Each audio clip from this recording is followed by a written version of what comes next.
Chole patties हा उल्हासनगरमध्ये मिळणारा लोकप्रिय खाद्यपदार्थ। आज या पदार्थानं कल्याण लोकसभेचे उमेदवार डॉक्टर श्रीकांत शिंदे यांनाही भुरळ घातली।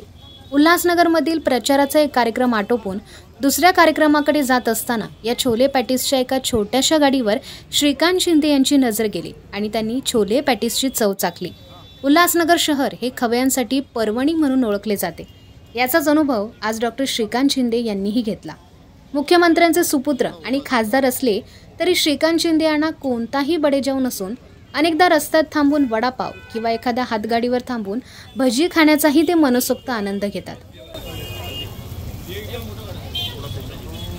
नाम क्या है आपका?